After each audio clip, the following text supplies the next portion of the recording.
Welcome to the Bad Roman Podcast. On this show, we talk with veterans, community leaders, Christians and non-Christians as we explore the entanglement of Christians with the state. The Bad Roman Project was created out of the firm belief that as Christians, we are called to follow Christ, not the state. Here is your host, Craig Harguess. Hey folks, can the labels Christian Anarchist and Christian Voluntarist be used interchangeably? Can one be relevant without the other? Let's talk about that today. Sarah and Jeff Perry, co-president of Voluntarism and Anarchy, joins me today to answer these questions and tell us all about the fantastic work they are doing. Let's go. Yeah. Left, right, left, right, left. We got our marching orders, man. Left, right. Would you rather serve God than serve Caesar, you feel me? Right. I'm just trying to live what he said. I'm just trying to live what he said. Sarah Perry, my brand new friend, how are you doing today? Doing good. Thanks for having me. I'm excited. And now Jeff is here with us today. Jeff, how are you doing? Hey, Craig, I'm doing okay. Thank you. Sarah was telling me in messaging that she had heard about the Bad Roman from her husband, which is you. So I'm always kind of curious. And I asked you before we started recording, how did you hear about it? She's like, I don't even remember. And I hear that all the time from folks. And I ask them, like, it's not because I'm trying to stroke my own ego or anything, but it's always fascinating to me how far reaching the internet can be.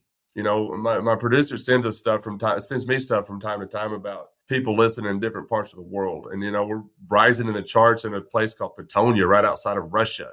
That's fascinating to me. I didn't know they could speak English there, but apparently they listen to a redneck in Patonia talk about Christian anarchy. And I think that's awesome. So it's always cool to hear when somebody's heard about the Bad Roman. Yeah, and our anarchism sphere is kind of like a small world. So I feel like we'll all hear about each other eventually through other anarchism pages and stuff, maybe through what's the other Christian anarchy podcast called? Anarcho-Christian. Maybe so. Anarcho-Christian. Stephen Rose is a good friend of mine, and I've never met him face to face, but I've got his phone number, and we'll chat from time to time. And he was actually, when I first got introduced to Christian anarchy, I thought I had discovered something brand new. Like I was the first Christian anarchist on the face of this planet. Never heard of Leo Tolstoy, nothing. But I was studying the Bible, and then starting to hear from anarchists in these libertarian circles. Thought they were nuts. But the more I listened to them, if you could pin them down and have a conversation with them without one of them being snarky. Yeah. In return, anarchists are snarky by nature, I guess, maybe, but if you could pin them down and have a conversation, you could learn something from them. And the more I listened to the philosophy and started understanding, I was like, you know what? This sounds a lot like my faith. When I was coming out of neoconservatism, I was that guy, the deep red guy, the back to blue guy. I was that guy. I mean, I had a back to blue bracelet I would wear, and I was proud of that stuff. I was that guy. Everybody we make fun of now, that was me at one time. And when I discovered this, I was in this I don't know if you are familiar with Dave Ramsey, but I was in this Dave Ramsey Facebook group, and they don't allow political talk very much in there. But somehow this thread started, and they were all saying their statism stuff. And I was like, you know what? I think I'm an anarchist. And somebody said, have you heard of anarcho-Christian? I'm like, no, but I'm intrigued. Then I got linked up with the Facebook group, anarcho-Christian, or the Facebook page, and then anarcho-Christian group. And I was blown away. I was like, oh, I'm not the only one. There's more people out there. I didn't discover something new. I'm just coming along now and trying to catch up. And it was a whirlwind. When I first moved to Memphis, I was still what you would call a status. I guess the first thing I did was register to vote when I moved here.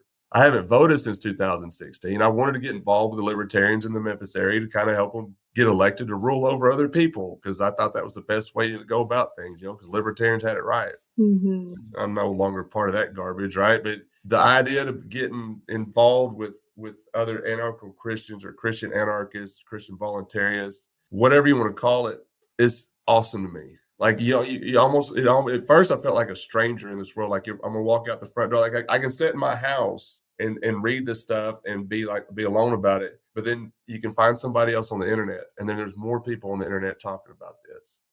Then you walk out the front door, it's like, oh, there's the world out there. Yeah. They're gonna think you're crazy. Mhm. Oh, it's so hard to transition, but it's nice to find a community, even if it's online, of people who think the same.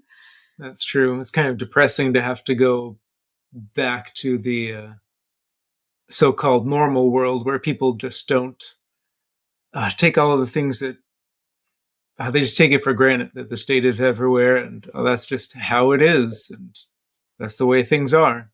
So much that they don't even consider it. They're like a fish swimming in water and they don't even know they're in water. It's just what's here. And it's part of their world, and it's part of what they know. And it's, I'm sure, I don't know if y'all can say the same thing, but for me, that's what I knew. Yeah. I didn't get politically involved until the year 2000. Like prior to that, I had no interest. But I was always against abortion. I always thought that was a bad thing, Mm-hmm. against it. And then I decided, maybe I'll vote, but I didn't know what team I was on. And then I heard Republicans talking against abortion. Yeah. I was like, oh, maybe I'm a Republican.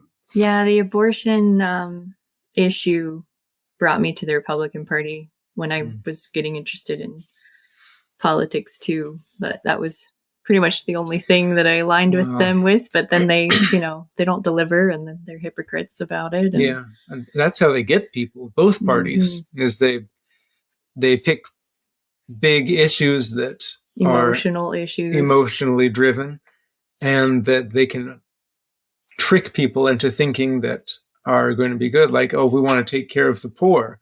So then they can rope people into believing in free healthcare, or we want to stop people from killing babies. So, oh, I must be a Republican then.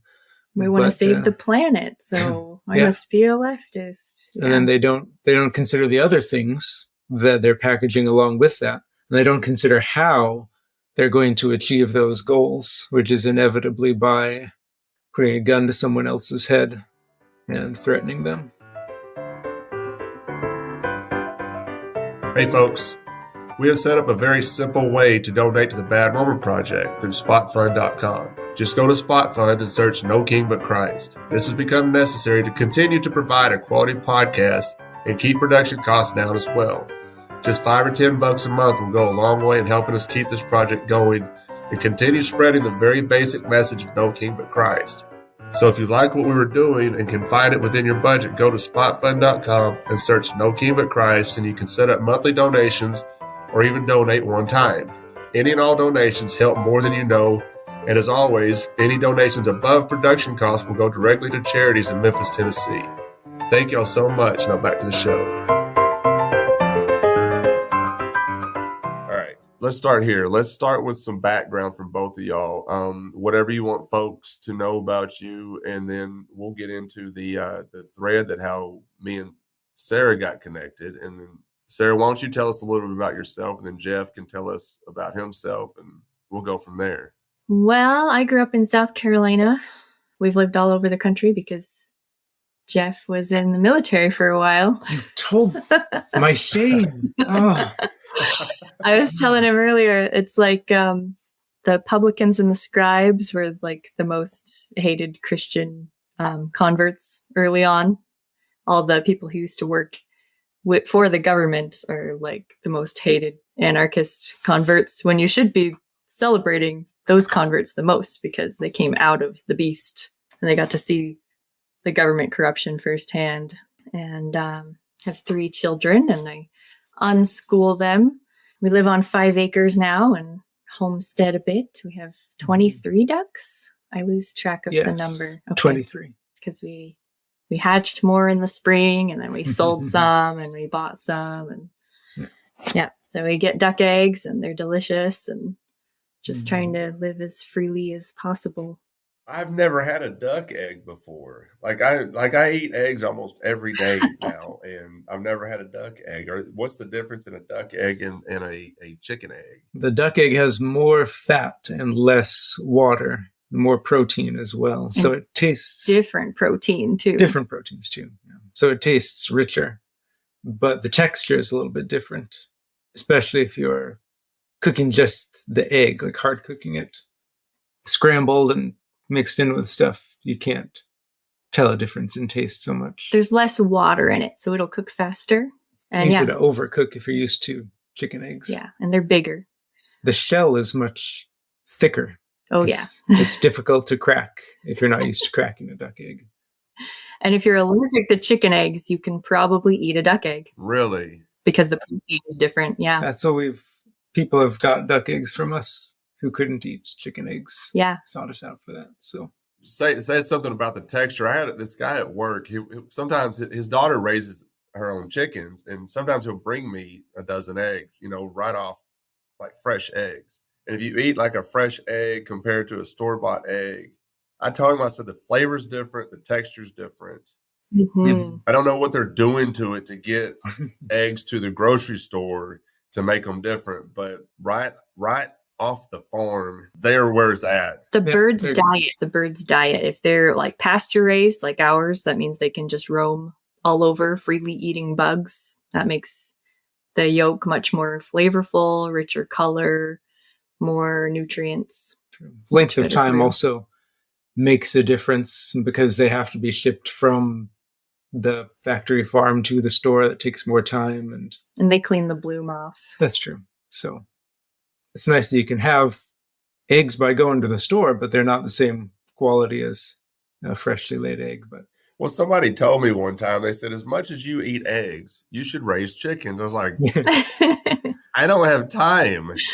I understand it, but I don't have the time to raise chickens. When I was a kid, we had some Rhode Island red chickens, beautiful chickens, and the chicken house was nasty. I remember going and picking these eggs up, taking them back to the house. I'm like, I'm never eating eggs again. And now all I do is eat eggs. I remember when the inflation stuff started, and I was like, you know what? I can survive this because I love eggs. I'm just going to eat eggs. And then all of a sudden, because I'll buy them 60 at a time, then all of a sudden 60 eggs were costing me $22. I'm like, I used to be able to buy these for $7. And now they're back down to like $5 or $6 for 60, which is happy for me. I'm excited about that. But the idea that, but trying to raise chickens is not in my timeline right now. I'd love to have somebody else do it for me. That's what I would love, is for somebody else to do it for me. Find a local chicken lady and buy eggs from her. Well, that's funny you said that, because all right, so when I leave out of my neighborhood to head to work down Highway 64, I noticed on the way home one morning, there's a sign. It says fresh eggs here. And it was just like a homemade sign with arrow, like pointing down this dirt road. I'm like, all right, how is this, like you enticing me into a van with candy? Like, where am I going? What am I running into here? Like, cause I like eggs. You're not offering me tacos. If you said tacos, I'm there. No matter if you're going to murder me or not, I'm going to go chase down some tacos. But eggs, I might be a little curious of where you're leading me to. Yeah, it's probably legit. And that's one of the best ways to get good eggs, especially since not going to pay any taxes on them. Person probably doesn't have a permit to sell eggs. So you're fighting the man and getting good eggs. Yeah, we do like to do that, kind of subvert the state so any way we can. Yep. Agorism. That's another thing we could talk about too. That's another term that I was new to when I became a Christian anarchist, agorism. Yeah. Somebody even told me one time, was like, the way you talk, you sound like an agorist. I'm like, I don't know what that means. We had some Agora goats when I was a kid as well. Are you talking about that? And I was like, no. There's so many new terms and definitions to learn when you join the philosophy movement. Right. And that's what we're going to talk about here in a minute. But before we do that, Jeff, why don't you tell us a little bit about yourself as well? Sarah said you came out of the beast, in the military. And I always like talking to folks that were part of the military. I've had them on the show. I do it on purpose because I think it's important for Christians, especially, who are still kind of stuck in the statism mindset, to understand that, okay, not all these veterans or former military are like-minded like you think they are. They're coming out of that stuff for a reason, because they've seen this stuff. They've seen the beast. Like Sarah said a while ago, he came out. Jeff, you came out of the beast. And when I talk to these vets who saw war, saw the ugliness of this, and saw what happens, and they're like, "But I'm a Christian. Something's not lining up here, and I don't think I can do this anymore. It's not making sense to me." And so maybe you can talk about that a little bit, Jeff. I don't know what your experience was in the military or not. This is the first time I've got a chance to talk to you. So whatever you want us to know, let us have it. Sure. Well, I went into the military partly because I wasn't sure what else to do. My dad was in the military, and Sarah and I were married at that point and needed a job to support a family, so I went into the military. And it was okay at first. Get paid pretty good, of course. And I had some friends who were anarchists themselves and were very non-judgmental to me, although they were, of course, judgmental of the state and the military broadly. But that was, I think, important, because if you're judgmental of someone, that can shut things down very quickly. Mm-hmm. But they were not. But they knew that I liked reading. And so one way or another, they recommended to me, I liked dystopian novels. Who doesn't, right? So they recommended Atlas Shrugged to me. And so I read Atlas Shrugged. And it was fantastic. And I identified with a lot of the things that she said, a lot of the themes in the novel.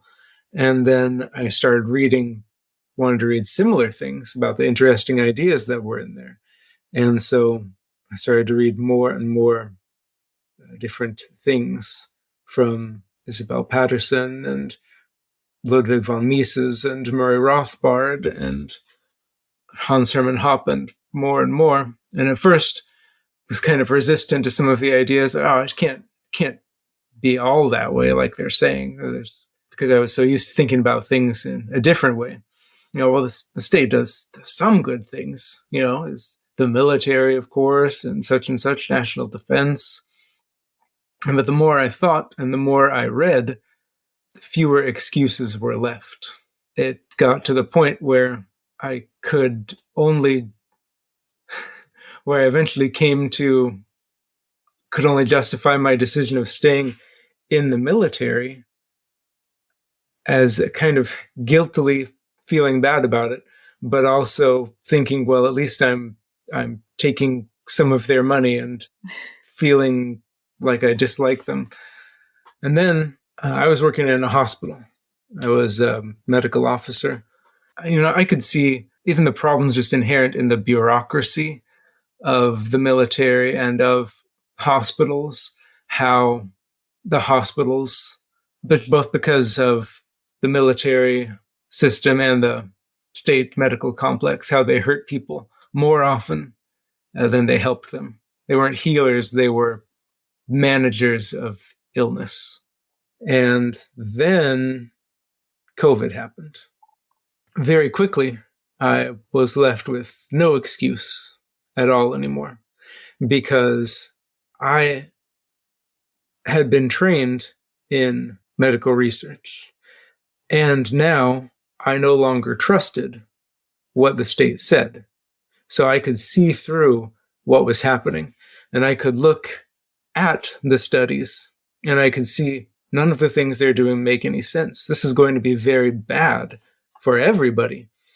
And I would I would see how things were censored. I would see how articles that I was able to download one day that said that masks don't really do anything, how they were gone the next day, scrubbed from the internet. And I took some of the things to peer-reviewed articles showing that masks are not effective at preventing airborne respiratory diseases, viral. And I'd take them to my leadership and I'd say, hey, look at all of these studies that we found. I'm not sure that these policies that we're making in the hospital are the right choices. And I just get instantly shut down. That's disinformation. You can't share that with anyone. This is the research. No, don't you dare talk about that to anyone. And I saw just the corruption and the stupidity and the dangerousness of all of it. And on top of that, I got a very strong witness from God that we should not be involved in the whole COVID fiasco in any capacity. Not injections, not masks, any of it. And of course, they were mandatory for the military at that time. Yeah, like I said, no excuse left. And so, long story short, I separated, said, I'm out of here, not doing this anymore. Well, good for you. I mean, good for you, man. I mean, because there was a lot of people that just went along to get along. Yeah. And you said something in the very beginning of all that I've been rolling around in my head. And you were talking about some of your friends who were anarchists, but they weren't judgmental to you. And I think that's so important for anarchists to understand when you're talking to somebody who's kind of trying to figure this stuff out. Don't be judgmental, because I'm not that guy. Like, I mean, I've seen it so much in the anarchist community from folks in the military bashing police officers. Now, don't get me wrong. I'm not happy with cops. Yeah. I'm not happy with them, but I'm not going to sit there and bash them. But I am going to point out their hypocrisy. Okay. But when somebody's trying to come out of something, or not even trying to come out of something, but they're thinking, and they're thinking about things. Don't judge them. Do not say, well, you're part of the military, you're bad, you're a cop, you're bad. That is unproductive.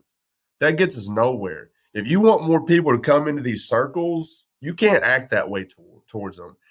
Because like I said a while ago, when I started listening to anarchists and you could pin one down that was not a total snark, I'll listen to you. I mean, I'll be snarky back, but I'm trying to figure some stuff out. But I have some questions that I need answered before I come on board with what you're saying. Yep. Serious answers. Right. Yeah. And if you're going to be a total jerk to me while I'm asking these questions, I'm out. I'll find something else to do. I'll remove myself from drama. I have no time for that. I have 4 cats that I'd rather hang out with than you if you're going to sit there and judge me because I have questions, and I think that is such a key point for anarchists. Anybody listening to this show right now, if you're an anarchist and you're judging somebody trying to come into this movement, stop judging them, because you were there at some point. You were there trying to figure this stuff out. You had questions at some point. Exactly. Listen to them. And take their questions and answer them the best way you know how, but do not be a jerk to them. Yeah. Anarchists do such a disservice to the movement by acting like a jerk to people. And this is exactly what happened in this thread that Sarah was involved with on this page. I was thinking about that. I was reading this stuff. I was like, don't talk to her this way. She's already an anarchist. She's on your team. That's what I was saying too. I was like, we're on the same team here. We don't need to be so divisive about this. Yeah. So what was that all about? I heard about it after the fact. Well, okay, so let's get into that, because I was part of a Facebook page. I'm not going to mention the name of the page. Folks that are familiar with the Bad Roman and part of our discussion group knows the page. I'm still friends with some of them. But I woke up. I get up around 2 o'clock in the afternoon to get ready for work. I got to be at work at 4:30 in the afternoon. So I get up around 2 to start my day, pet my cats, get up and wipe the sleepy out of my eye. I pull up my phone to check messages, return messages, and I pull up Facebook. The first thing I saw on Facebook was this post from this page. And I'm going to read the post for, just so people know what I'm talking about here. So the post was, what are your thoughts on Christian anarchism? Would you say it falls under voluntarism? And so I clicked on it. I was an admin on this page, and I started reading the thread. And a lot of the people commenting, I knew. I mean, they follow the Bad Roman Project. I've known them for a while because of my interaction with them, because they messaged me about the project, and now they're part of the discussion group anyway. And I was very proud of how these folks showed up and answering this question about Christian anarchism. And then there was this girl, Sarah Perry, and she said, I was reading her stuff. And then I was watching the page owner interact with her. And I was reading everything Sarah was saying. I was reading everything the page owner was saying back to her. And in this being a part of this group, that we had a private chat. I didn't even check the chat. I mean, I had messages from them, but I hadn't checked it. First thing I did was get on the chat. I was like, hey, I think I'm going to ask this Sarah girl to come on the podcast. She is spot on. Everything she's saying is spot on. And I was told I wouldn't support her. And I'm like, I don't know. I kind of like what she had to say. What she's saying is pretty much what I think. I just don't know how to say it so eloquently like she did. Like I don't have good words. Sarah Perry has good words, and the way Sarah was laying this out on this thread was fantastic to me. But I didn't read the comments in the chat before. Like I didn't read above. They were already talking about Sarah in the chat. Not they. The page owner was already talking about Sarah in the chat. I didn't read all that stuff. Is the page owner an atheist? I kind of got that impression. Or just my understanding is that she was used to be a Christian. I don't know if she's an atheist, agnostic, or otherwise. I don't know. I just know that she got burned in the church, and that happens a lot with the church. We know that. Yeah. You know, that's something we deal with the project, and something that I'm very loud about with the project is to point out to Christians your hypocrisy and treating people like crap. Mm-hmm. So I don't really know the whole story. I just kind of got bits and pieces in conversation with her about it. But one thing I've discovered with secular anarchists is they have a problem with Christian anarchists because they think that we are trying to force our view on them. And I told her, I was like, I don't know one Christian anarchist. Now I can't speak for Christian statists, but I've not met one Christian anarchist that is trying to force their belief on anybody. Not ever. I've never seen it, because there's a word anarchy. We understand what anarchy is. We don't force our beliefs on anybody. And Sarah was pointing this out in this thread. It was beautiful. And so the whole thing was so strange to me. Like I told you before we started recording, because I tried to reply to you on the thread. Facebook would not let me reply for some reason, but I had to get ready for work. And I had already told them in the chat that I was going to invite you on the show. Then all of a sudden my reply went through, and then all of a sudden I was getting blasted for inviting you on the show. I was like, I already told you I was going to do that. Did my comment, my reply finally go through? I was excited, but I never heard from Sarah.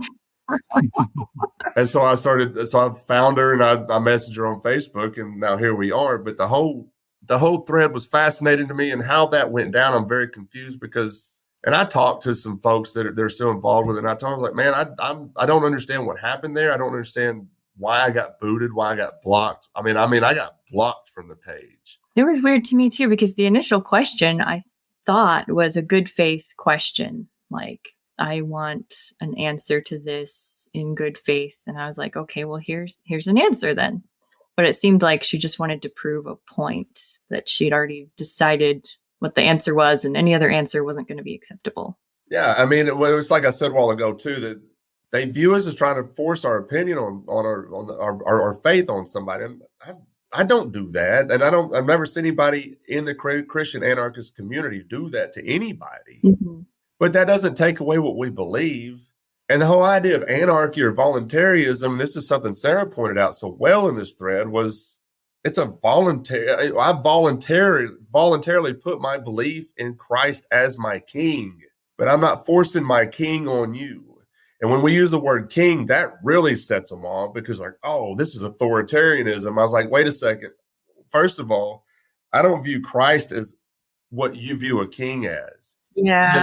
I view Christ as my partner. I view Christ as somebody who's helping me along and showing me a better way, but he's not forcing his view on me. Christ did not create a robot. He created a human being we're supposed to, live peacefully. And that's all he's trying to teach us, but he's not forcing that on us. That's true. When I first got into Christian anarchism and talking to secular anarchists, that was the one thing I ran into all the time. No gods, no masters. Yeah. And I'm like, well, wait a second. Where did that come? This was something I asked Larkin on the first time I had Larkin Rose on the show. And I asked him at the end, I said, I need some clarification on this. I want you to spell this out, because you're Larkin Rose. I mean, everybody knows who Larkin Rose is. Let's talk about this. He goes, I don't ever put no gods at the end of it. He goes, you can absolutely have a God as an anarchist, as long as you're not forcing that God on me. Right. And at the same time, there's not one Christian anarchist that's doing this. I don't know of one that's doing this. Now, there are some Christian anarchists that kind of lead into like legalism type stuff in the Bible and stuff, and I'm not down with that either. And so I go back and forth with Christian anarchists on this stuff. And I mean, and I told her at one time in the chat, I said, I get more pushback from Christians than I do from secular anarchists. Yeah. Which is strange. Romans 13. Let's talk about Romans 13. All right, let's talk about it. We've talked about it continuously on the show, but you don't understand Romans 13 if you're going to throw that Romans 13 and then walk away from a conversation. No, let's talk about it. Because when I first got into Christian anarchy, I had to figure out what Romans 13 was actually talking about. I had to go back to and read some actual, like the original Greek words of submission and obedience. There's two different definitions going on here. There's one used in Romans 13 and there's one used in Acts 5. There's two different definitions going on here. And once I pinned that down, I was like, oh, you're reading Romans 13 completely wrong. And first of all, you didn't read Romans 12 leading into Romans 13. So. The context is so important. Yeah. Not only context, but looking at the immediate context, but looking at the context of the scriptures in general. It's obvious that submission to secular authorities generally, and especially evil ones, is not something that God is a big fan of. Otherwise, the Israelites would still be in Egypt. Moses would have had to submit to the authority of Pharaoh, and there goes everything. Yep. I mean, anarchy is all through the Bible. It's all through the Bible. Mm-hmm. Second Samuel. And you can see it. Like I said, when I became a Christian or an anarchist, and how I saw how it aligned with my faith, there's no way to unsee it now. It's all over the place. That happened for us too. We're like, this lines up perfectly. That's true. With our beliefs. Yeah. I remember making a post on Facebook when I started understanding the philosophy of anarchy, and I was like, I think I'm an anarchist because it aligns with what Jesus was talking about. Yes. And I said that out loud on Facebook. And then a lot of people started agreeing with me. It's like, yes, exactly. Well, there we go. And then there were some that would message like, you're crazy.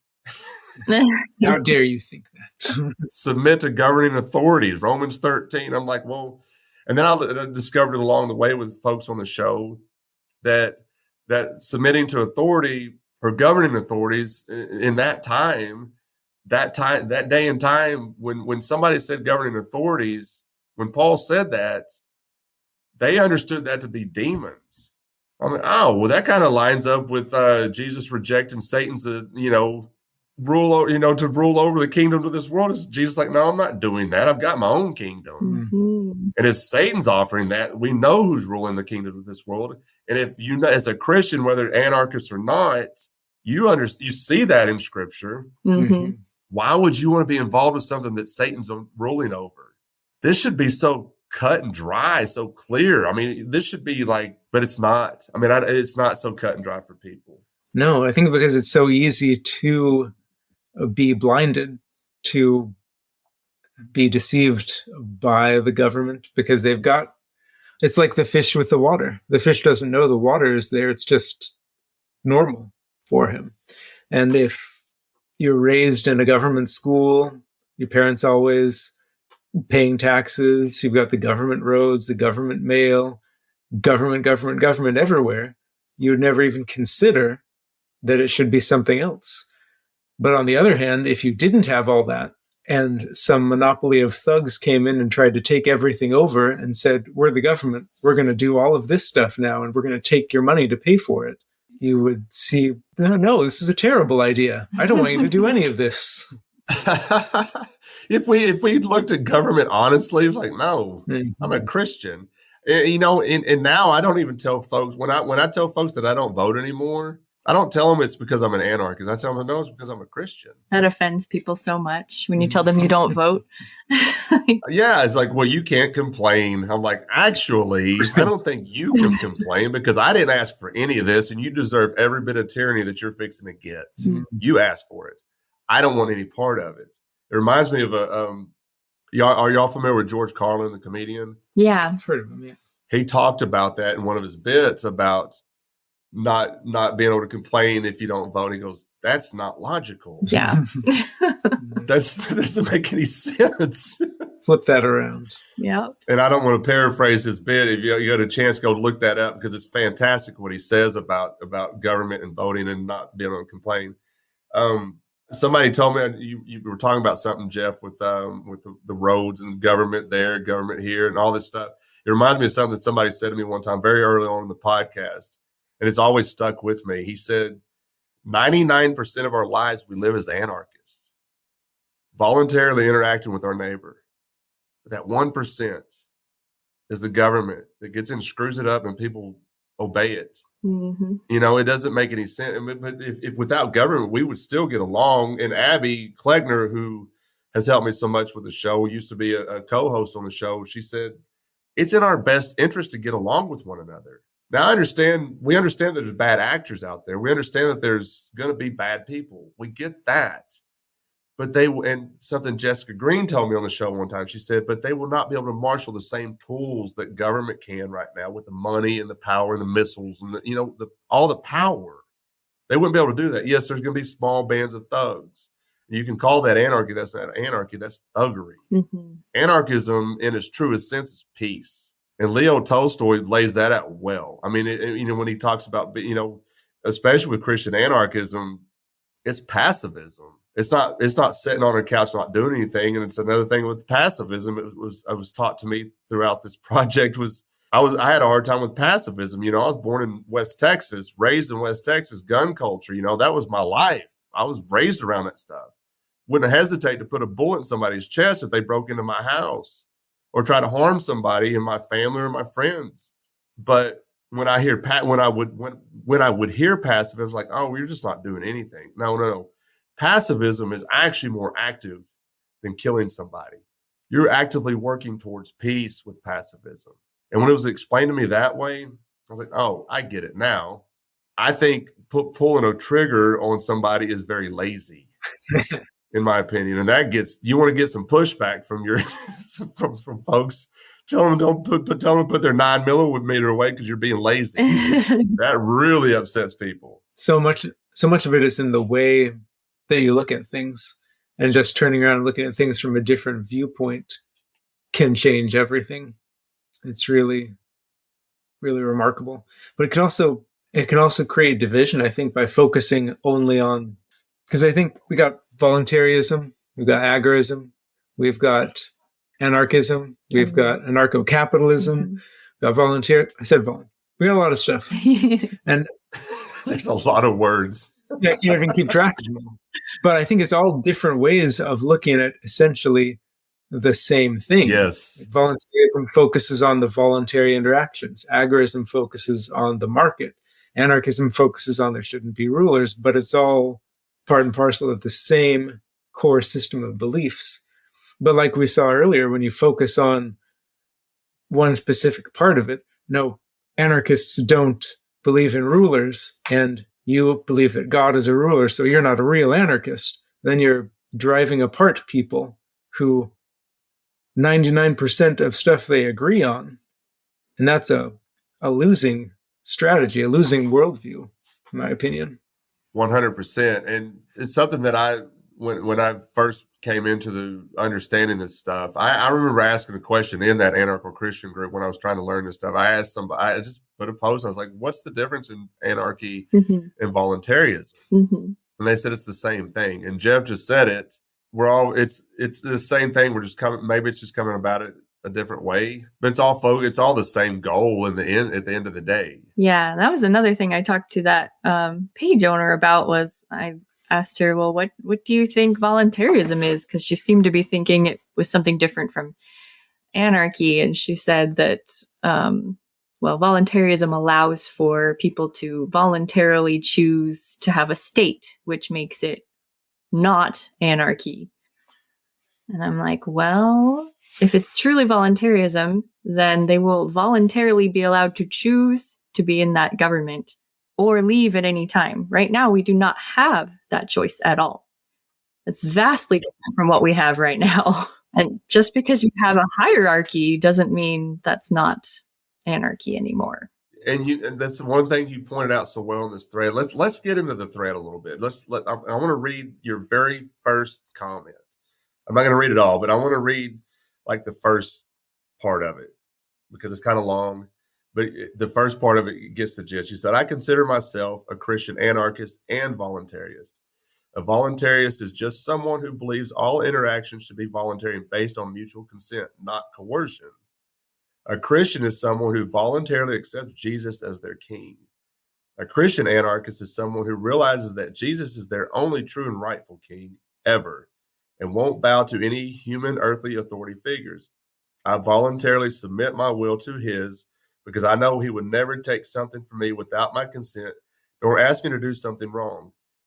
And then you put in parentheses, yes, I know people have different views of God than mine, but this is my view of it. An anarchist is someone who says no rulers, no rules. I reject all earthly rulers and accept the only legitimate ruler to me, who is the omnipotent, omniscient, all-loving deity and his rules. I don't know how anybody can find fault in that. As an anarchist, secular or otherwise, I don't know how you can find fault in that. And he went on to say, as a Christian anarchist, I would not expect everyone to believe the same as me and respect the freedom of choice others have to not accept or follow Christ as their king. I believe in God. I believe God himself respects our individual freedom. How can you disagree with this? I don't care if you're a Christian or not. Probably because I used the word king.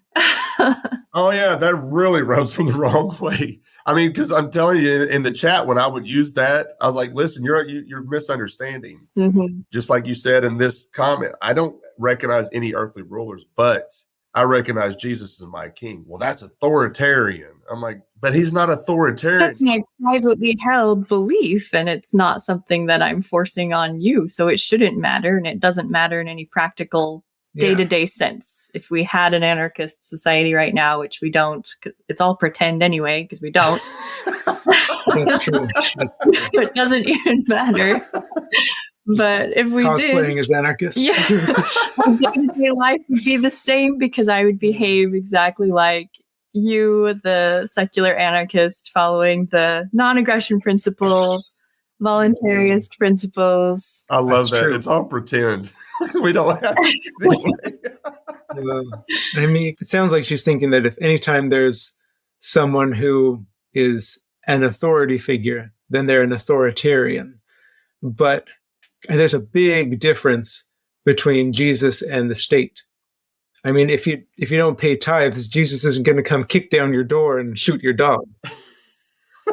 Yes. But when somebody tells me that that it's authoritarian to see Jesus as my king, I'm like, tell me you don't know anything about Jesus without telling me you know nothing about Jesus, because he's not authoritarian. Right? You've not taken any time to really understand it. Well, I've read the Bible.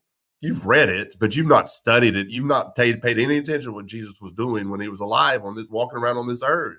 no, he said, I stand at the door and knock, and if you want to let me in, you can. He's not kicking it down, like I said. We have to choose, yeah. And then if you walk away, Oh, no, guess what? He comes and finds you. well, We saw that throughout the Bible too. Like when That's true. the one sheep was lost from the flock. Where did he go? Where did the shepherd go? yeah, He went and found him true, and brought him back to the flock. true. It's not because he was forcing you back, because he cares about you. Yeah. It's different. Yeah. An earthly ruler does not care about you. They're not going to come find you and bring you back to the flock because they care about you. They're bringing you back because they need your support of their authority. That's not what Jesus does. Yeah. I think that's why it's so hard for secular people to conceptualize God as a good king, because we don't have any examples of good rulers on the earth. We just have the authoritarians.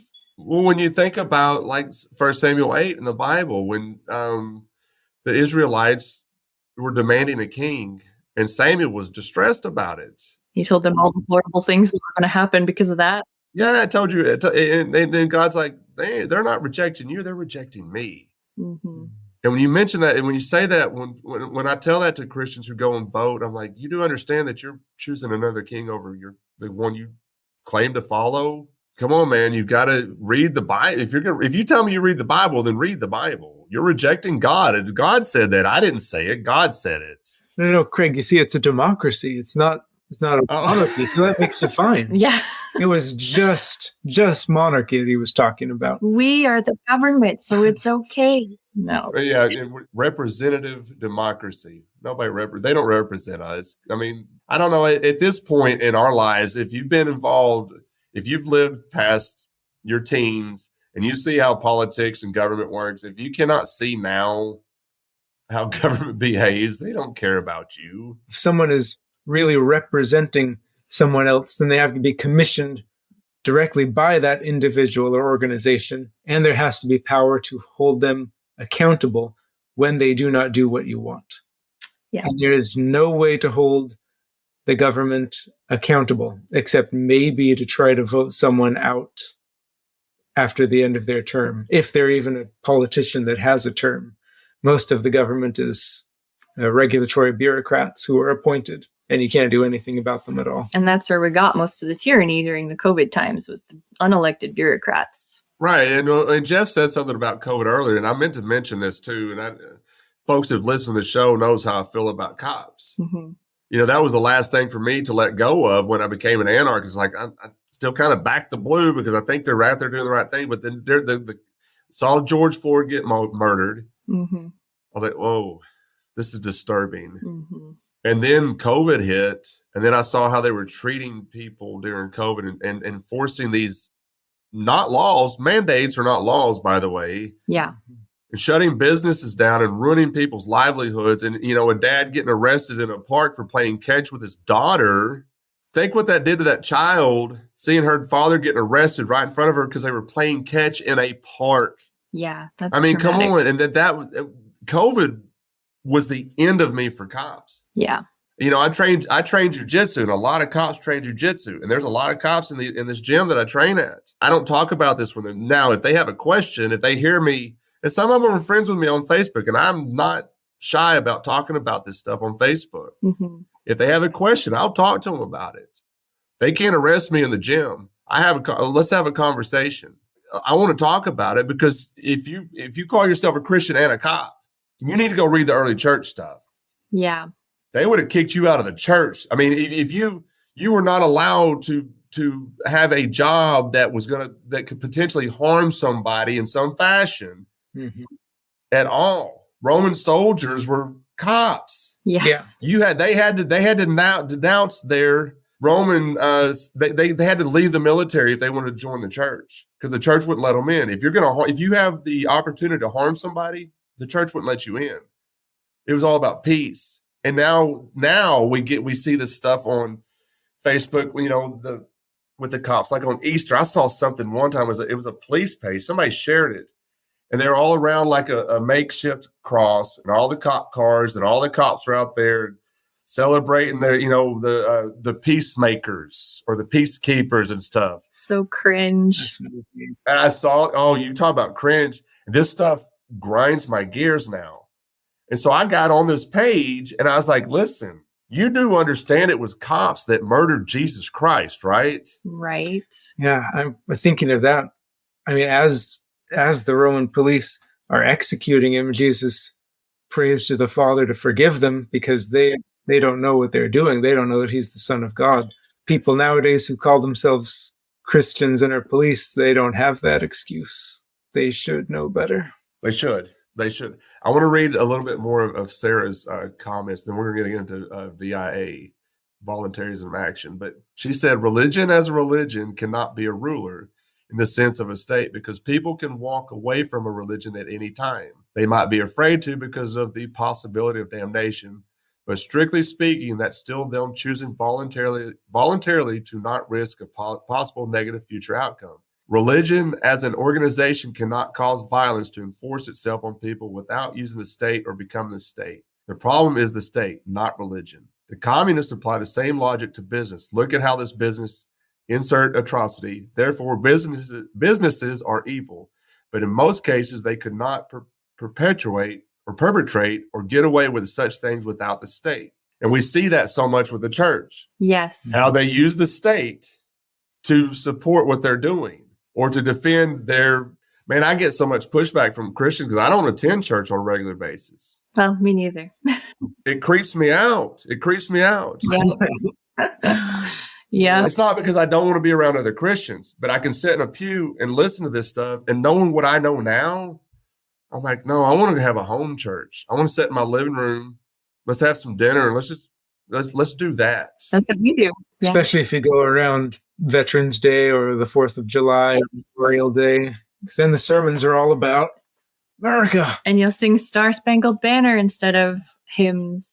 Have y'all heard me talk about this on the show? I don't know if y'all have heard me talk about this or not. A little bit, yeah. A little bit. I remember sitting in a Southern Baptist church, for people who have not heard this, and standing up and pledging allegiance to the flag on Memorial Weekend. I was that at the time. I was still that guy that I was talking about earlier. Mm-hmm. Didn't faze me. I was like, yeah, we're a Christian nation. This is what we should be doing. And looking back, I want to go punch that guy in the throat and tell him to sit down. This is why we need to be kind with newcomers and people questioning. Got to remember our own backgrounds and just try to be kind when we're shepherding people into anarchism and Christian anarchism. It's a hard transition. It's a lot to change your mind on, change how you're thinking. You also said this, and I love this. I love this so much, Sarah. I'm going to read this, and I promise you we're going to get into voluntarism and action. I don't want to keep y'all too long because I really want to talk about the work you guys are doing. You said, removing the baggage of Christianity, which has too long been tied up with statism. Let's look at it this way. Let's say we finally achieve an anarchist society. Yay! It's all pretend. But there's a group of pagans who believe in a waterfall god. But their God's rules only apply to the people who choose to believe in that waterfall God. And anyone can join or leave their group of believers at will, and the rules of this God do not contradict any anarchist principles. This does not affect the outward behavior of the group completely, meshing with the anarchist society, because they reject anyone's authority but their waterfall God and believe their waterfall God will not impose rules on those who do not believe in him. That's Christian anarchism. Yeah. Right there. We don't believe in a waterfall God, but that's Christian anarchism. Like we've been saying this whole show, I've said it 1,000 times, I think now, we're not forcing our belief on anybody. I would love if everybody came to know Jesus. Mm-hmm. Yeah. I would love that. But I'm not going to tell them they have to. Yeah. The whole idea of hell is a cringe for me too, because it's something I've learned along the way. I don't believe like I was taught about hell. I don't believe that any longer. I don't think it exists the way they told me in these Southern Baptist churches. You know what I'm saying? I don't believe it anymore. Like I said earlier, the early church really ruined me on a lot of things. So reading their stuff has kind of changed my perspective. You know, we've got the Bible and we can read the Bible, but the stuff past the Bible, if you would just take the time to read the stuff these folks were talking about after the apostles, they're still talking about the same thing, and they're saying it in a way that we can understand a little bit better than we can understand in the Bible. It's not scripture. I understand there's not the authority of the Bible that people want to say, but they were Christians and they understood this prior to Constantine. When Constantine got mixed up with the church, when all that happened, it changed the face of Christianity. And it's not been the same since. Yeah. I've been wondering about Constantine was involved with the Creed of Nicaea, those creeds that were made there. And I'm just not sure how, because I don't really believe in those creeds, but I know a lot of Christianity does. But it started with, these statist leaders making up these, okay, this is what we're going to believe. And I don't know how solid of a foundation that is. Well, see, that's interesting you said that, because I've got a real need to want to be a part of something that can trace their way back to how the early church taught. Yeah. And I've got friends involved or been on the show where they're part of the Greek Orthodox Church. And I love them dearly. And so I got interested. I went and met with a priest here in Memphis to talk to him about it because I was curious. And I asked him, I said, you can trace your beliefs back to the early church? He said, yes.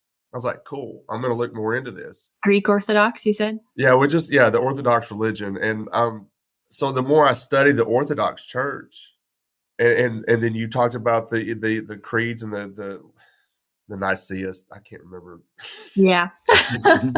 big words for a redneck. Anyway, I started noticing the statism involved and how Constantine was involved with it. And my buddy Paul Perry, y'all, I don't know if y'all are familiar with him. I love this guy dearly. He's part of the Greek Orthodox. And I told him, I was like, man, I can't get past that. I'm so screwed up in the head about this stuff that I can't get past that. He goes, I can't either. But at the same time, he loves the community. He loves the church. He loves the traditions and stuff with it. And that's awesome. My problem is I'm so stubborn and so bullheaded about things. Once I see something, I'd rather sit at home with my cats. Yeah. So let's talk about voluntarism in action. This is, you guys, I don't remember how I heard about you guys. And I think it was on my old Facebook account. Like I told you earlier that before we started recording, I lost that page because I got a new phone and it was tied to an email address that doesn't exist. And I was following you then. Oh.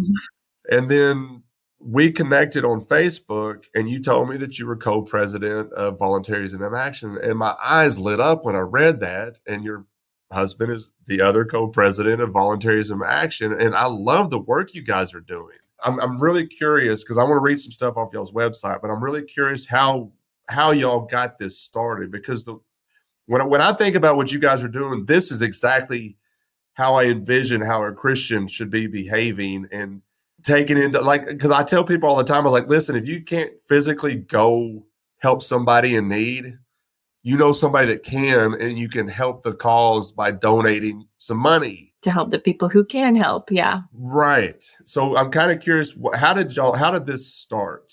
Well, it started with, actually, our founder is Logan Davies, and he started it with a group of friends years ago. I want to say around 2016 or 17. And then I joined in 2019. I was just sharing memes for them at that time. But eventually I got made a board of director, and then Logan and the assistant president, Justin, had to step down. Well, kind of step back. They're still involved, but they had some work conflicts. So they handed it over to me and Jeff to keep it going. Just a few months ago, we just took over. It's been a big transition. Yeah. So we can't take credit for most of the stuff. It's the donors, it's the other volunteers. Logan did a lot of work with us. Getting that 501c3 was a lot of work, and it's a lot of monthly paperwork. And that's, some people are mad at us because we're a 501c3 because, oh, you're, in the government beast system or whatever. But we did that to make your donation not get anything stolen from it, so that it's not taxed. Mm-hmm. Yeah. It's just another black mark against the government, that even to help people, you have to bow to them and go through their rules and deal with all of their malarkey. Work. Yeah. But that's their fault. It's not our fault. Yeah. But we did that because we want to make it easier for people to help other people. We want to make it as easy as possible for people to help each other. And so we're facilitating that with our fundraisers and programs. Well, you know what I find so interesting when I talk to folks about charity, and I've been told this more than once by leftists and even people on the right, that if it wasn't for the government, people wouldn't be helped. I'm like, that doesn't make any sense. I said, because if we weren't taxed to our knees, 50% of our income stolen from us, we'd be pretty charitable. Mm-hmm. But first we have to put food on our own table to make sure we're fed before we can help somebody else. I mean, I don't know if that sounds selfish or not, but if we weren't being stolen from 50% of our income, can you imagine how much more we could help other people? And with the money that they're stealing from us, they're not using that to help anybody. No. Let's be real about this. They're using it to bomb children in other countries. Mm-hmm. Mm-hmm. They're enriching themselves and their buddies. And some of it does go to help people. And the issue with that is, first of all, it's inherently immoral because the ends don't justify the means. And if you steal from one person to help another person, that's still a bad thing. But also because it creates a sense of dependence in the people. On one hand, dependence, and on the other hand, resentment, because you're breaking apart the donor and receiver relationship. if you're in need and I personally give you something, then we both end up feeling good. I feel good because I was able to help another person. I saw their happiness. You feel good not only because your needs have now been met, or at least helped along that way, but you also feel a little bit responsible. Now that you've received this as a free gift, you want to do a little bit better, be a little bit better, lift yourself up. But the government completely breaks that. It creates resentment because you just get your money stolen from you. You don't have the joy of giving to someone else. And the person who's receiving is just getting it from a faceless organization as almost like a benefit or a right that they think, just something that's due them. And only if you meet certain qualifications. So they don't even help everyone who actually needs help. Yeah. And so it destroys the humanity of the giving, while also undercutting the organizations that help voluntarily, because now they have to compete with an organization that has essentially unlimited money, the government, because they can always steal and print more money. And how do you compete with someone that has unlimited money? There used to be hundreds and thousands of charities and mutual aid associations and all kinds of things. But after the early 1930s, 40s, with the New Deal, Roosevelt, and all of that, Social Security, the government undercut all of that. And they all had to stop because they didn't have enough money to compete with the government. Yeah, something was told to me too when we talk about this, like voluntarily helping somebody just feels different than somebody taking that money and helping somebody. Voluntarily helping somebody is also good for the giver. Yeah. Does that sound selfish? I don't know if that sounds selfish, but I think it's good for the giver as well, because it makes them feel good about what they're doing. They did it voluntarily. They did it at their own free will to do, to help somebody. And it does. The Virtue of Selfishness by Ayn Rand. I like it. Well, and it's true, because even going back to market theory with Mises and Rothbard, it's almost like purchasing something, and in a way it is, because you're not giving the person something for nothing. You're giving because you want to. You're giving because it makes you feel happy and good about yourself. And maybe you think that that's selfish and selfishness is bad, but in that perspective, it's not. It's like with me and Sarah. If I did nice things for her because I felt it was my duty and I had to because I'm her husband, that could very easily develop into a resentment. But if I do nice things for her because it makes me feel nice, because I love her, but because it makes me feel nice, then that could easily be looked at as selfish. But the root of it is still that love and that caring. But Ayn Rand, again, she said, in order to say, I love you, there has to be an I first. If you are first, then you can help other people because it helps you, instead of the resentment of, I've got to help these other people because that's what I have to do, because society or because God says to do it. And what does it say? God loveth the cheerful giver, and that's someone who wants to do it, honestly wants to. I don't know, Jeff, you just gave me chills listening to you talk, man. That was good stuff right there, man. I like that. I'm going to read something off your website. It says, our mission, Voluntarism in Action, strives to empower and improve the lives of everyone across the globe through charitable, voluntary, and free market solutions. Our vision, to be the premier resource and venue for those who seek to help their fellow man through voluntary compassion rather than coerced altruism. That's beautiful. I wrote that. Did you? Of course you did. We've been talking about all the stuff you write on. Yeah. I moved up from memes to editing and writing and then board of director, and then I'm the program director for the education program, and then now I'm the co-president. And you call yourself an anarchist president. Ugh. That's right. Oh, it's a buzzword. We should come up with different titles. There's something I wrote this down last night because I was going through some stuff on y'all's website, and to date there has been $327,786 donated to Voluntarism in Action to help other people. That's fantastic. That's pretty amazing. I had forgotten it was that much. We've got regular donors and supporters who contribute on a recurring basis. But we also have charity drives, I guess you'd call them, where there's some kind of a cause and we put the word out, ask people to donate. And sometimes it's a little, sometimes it's a lot.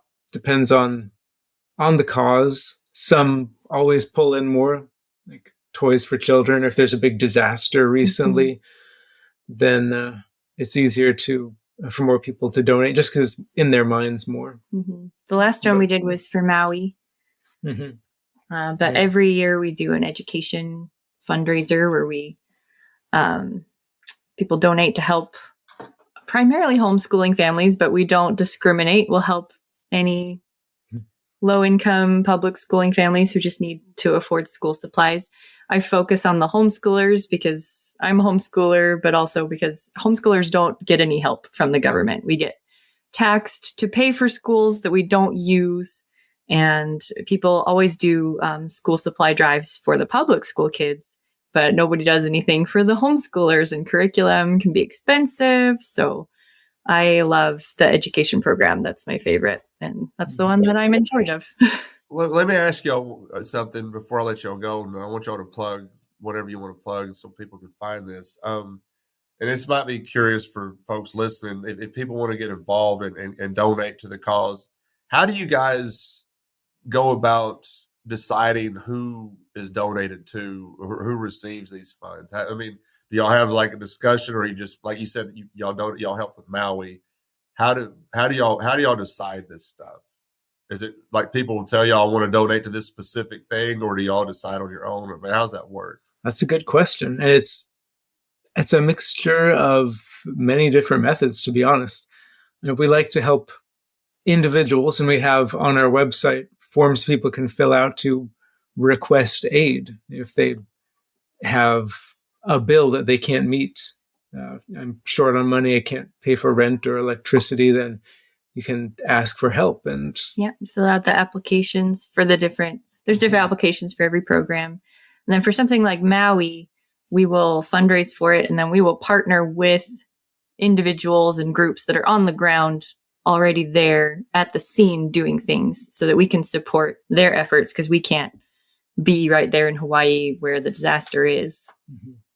And sometimes, of course, humans being humans, there's sometimes the issue of what you might call repeat customers, people coming back again and again in quick succession, trying to get money from us.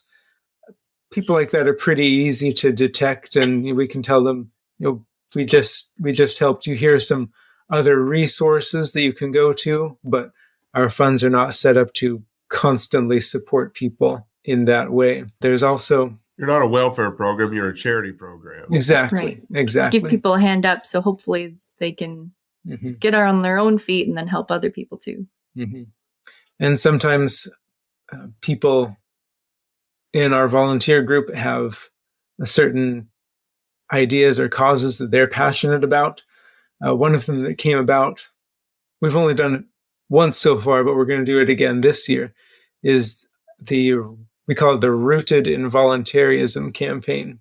And it's essentially a gardening program where we're able to give people free seeds and gift cards for garden tools, potting soil, pots, so that people can grow their own food, their own plants. Promoting self-sufficiency.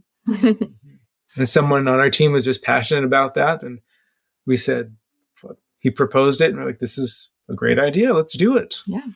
And then we partnered with True Leaf Market last time, but this time we found an anarchist seed company that Yeah. we're going to partner with. So we're excited about that. Agorist Acres. They're really cool. So Yeah. we've got big plans for the spring. We're going to roll that out.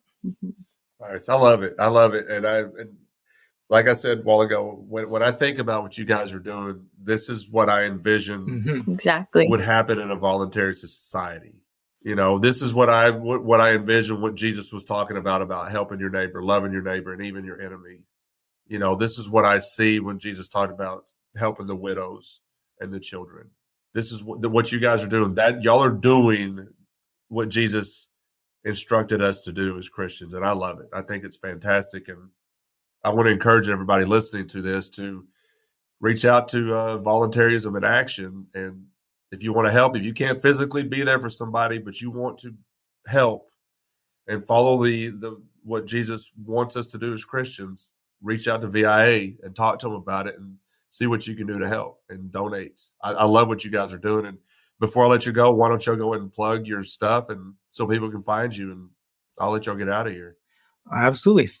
First, thank you so much. It's quite an honor to think we're not a religious organization specifically. VIA. Some of our members are Christians, some agnostic, but yeah, we say we're doing what Jesus wants us to. That's an honor. Thank you. That Voluntarism in Action is the name of the organization. Our website is viaction.org. So you can check us out there. We've got essays about voluntarism. We've got news items of ourselves, and also we like to highlight other folks who do voluntary actions of charity and helpfulness. We've got news articles about those. We've got fun videos of interviewing folks, just like we're talking right now. Oh, yeah. What's the name of the podcast? Voluntary View. Yeah, a voluntary view. YouTube and BitChute podcast. and I think Spotify. Yep, it's on Yeah. Spotify too. We're on Twitter or X or whatever it's called now. What's the handle for Twitter? Do you remember? Oh, I think it's Act Voluntarily. Yeah. Our next, we've got ongoing campaigns that people can donate to if they so desire, or request help from if you're out there and you need assistance. Anyone who's listening out there, you want to jump in and help us out, or even just share our stuff. Yeah, if you help get the word you out. can't donate, please go comment and share on the pages, because we're pretty throttled down with the algorithms, at least on Facebook. Yeah, we put out a lot. We like to do memes, and sometimes I guess we make them too spicy for Facebook, so they like to throttle us down. But we cannot be restrained from telling the truth about things sometimes. So Every time I click on the Bad Roman Facebook page, there's a warning that they're going to take the page down. Oh, Because the last straw for them was me comparing the United States government to ISIS, oh dear. and they said that we don't promote dangerous organizations. And I'm like, are you sure? Because y'all promoted all this stuff during COVID. I mean, come on, let's go. that's funny. It's funny because if you're looking at total damage done throughout the world, ISIS is objectively not as bad as the United States of America. Yeah, I made a meme last night and I posted it today. I was feeling a little ornery. I said that the U.S. government is the most prolific serial killer this world has ever seen. And what got me to thinking about it, I was on the phone with a friend last night because I told Sarah before we started recording, I recorded with somebody that's got a podcast about true crime stuff. And towards the end of the show, we started talking about, I was like, yeah, but the U.S. government is probably the biggest serial killer we've ever imagined, can imagine. Boom. Yes. Uh-huh. And I was telling this friend of mine on the phone about it last night. I was like, you know what? I think I'm going to make a meme. And then I texted another friend who kind of helps me with his memes. I was like, hey, what do you think about this? She goes, that's good. It reminds me of that Murray Rothbard quote: taxation is theft, conscription is slavery, war is mass murder. Yeah, for sure. When I was with Jason Basler, when I had him on, he said something towards the end. He goes, the land of the free, the home of the slave. Oh, yeah. And I never heard that before. And I was like, is that yours? He goes, no, that's been going around for a while. And so I made a meme about that too, because I made a meme with like just the American flag. I shared that one. And I made sure that the blue lettering had the black line around it, kind of put in the, the thin blue line stuff, let's make it obvious. I'm having a lot of fun learning how to make memes because I've got a lot. I told my friend Misty, she'll make some memes for us sometimes too. And I told her, I said, you'd be surprised at how many memes I make walking out of the break room at work because I'm listening to conversations going on, and we got Fox News on in one corner, and my mind is just rolling. Oh, man. And so I'm making memes as I'm walking back to my press to work. All you got to do is listen to people talk, and you can make a meme out of it. Yeah. All right, guys, I'm gonna let y'all get out of here. It's a beautiful Sunday, and I really do appreciate y'all's time. Jeff, I'm really happy that you got to join us today. I wasn't expecting it, and I think it really added a lot to the conversation. Thanks, Craig. I want to do it again because I want to be updated. I don't know how VIA is doing because, like I said a while ago, what you guys are doing is God's work, and I'm very proud of y'all's work, and I've known about y'all for a while, and I remember thinking very early on in the podcast, like, I want to talk to these people and get them on the show because I like what they're doing. And then I just get busy with other guests, and they just kind of went out of mind. And so I think. And Facebook likes to hide us from people. So, yeah. And I don't see your page either unless I click on it or unless you share it to the group. It's almost like it doesn't exist. I mean, Facebook has done a fantastic job of shadow banning us. And from what I understand, there's no way out of it. So, but I'm still going to post there. We do better on Instagram than we do on Facebook. Nice. But it is what it is. I'm still going to post it, and people can, if they find it, they find it. If they don't, they don't. Then they can come listen to the podcast. But I'm happy. I was really happy to find out that y'all were part of this bunch. It's a small world in the anarchism sphere. It's a small world. Yeah.